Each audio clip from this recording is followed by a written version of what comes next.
constantly scanning when you're driving, riding, whatever it is, never not looking. And you start noticing neglected pieces of property, say, that have trash and graffiti and all kinds of other things going on, and that kind of persists for a while. You put that in your pocket, and we always knew that we were gonna build something. It wasn't a matter of, if, just when and where.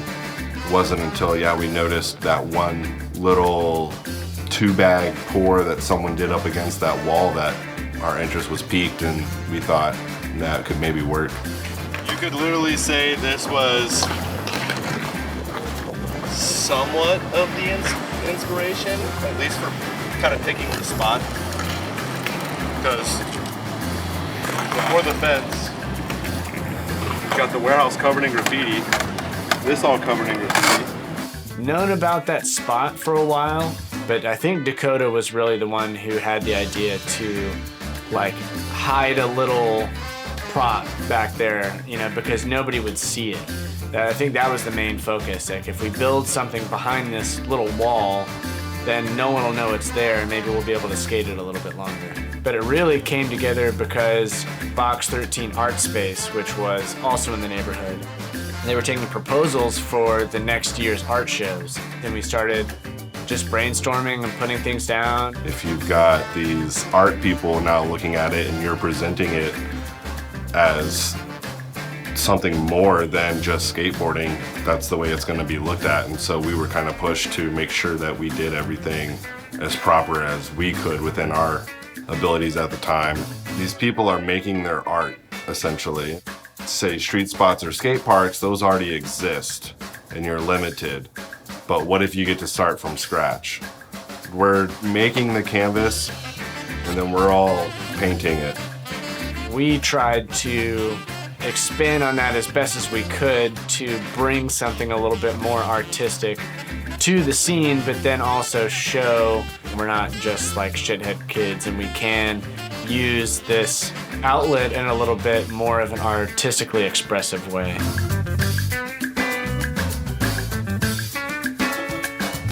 We had known that Mike Neiman and his whole crew, they had already been doing DIY stuff all over the place. Mike and Matt Neiman, Adam Wiggins, Dozer, a bunch of dudes came out. Those dudes were instrumental in the creation of Burgside. They really helped us. Yeah, they're super rad and they're super helpful.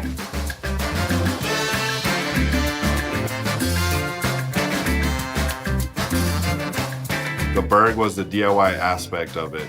The other aspect of it was we built ramps and modified existing street spots to make them skatable. Then I filmed a video using our DIY construction and then a skate edit with the ramps that we had built.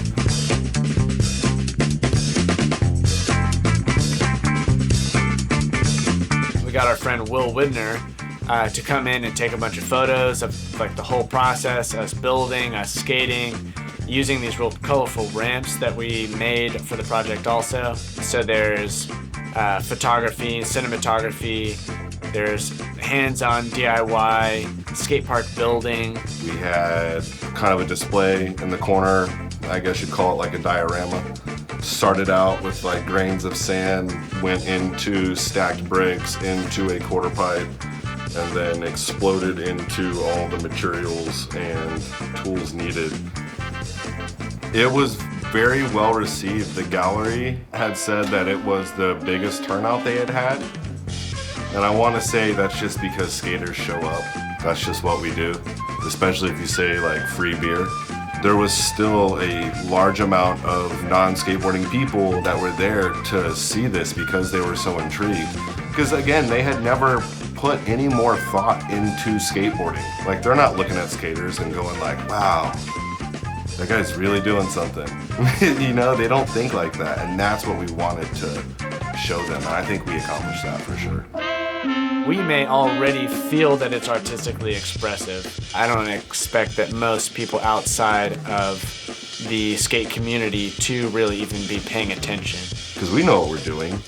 We know the amount of love and compassion and brotherhood between all of us, the unity in the community, like things like that. That in itself is something that anybody would be so lucky to have. But that they're not going to think about that. It's wild how the park has progressed. It's a park. I just called it a park. You know what I mean? It's a skate park. It's insane. Dakota actually organized a fundraiser through the Beantooth Skate Shop, which is nearby Berkside.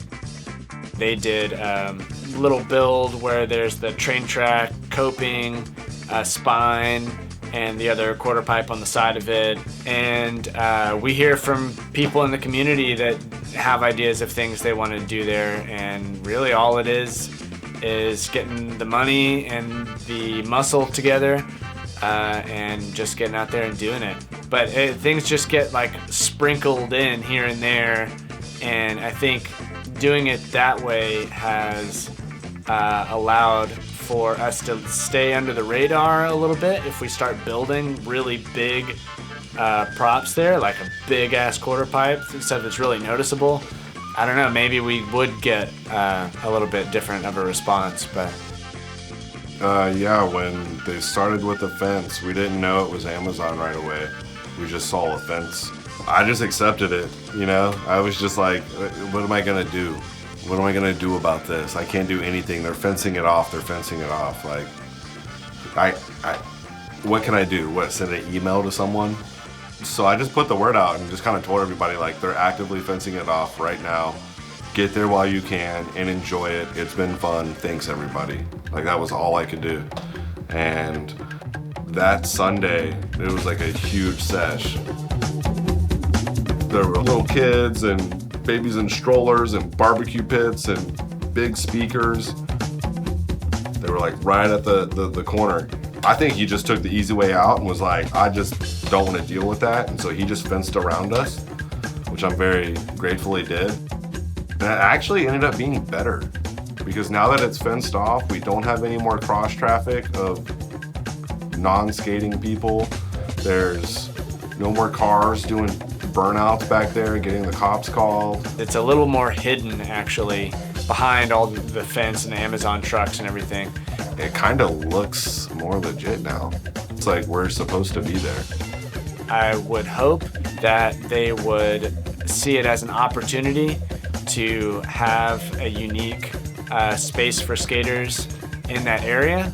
I'm trying to stay humble with most of this stuff. I would like if it would become a spot where I know we're gonna be okay there.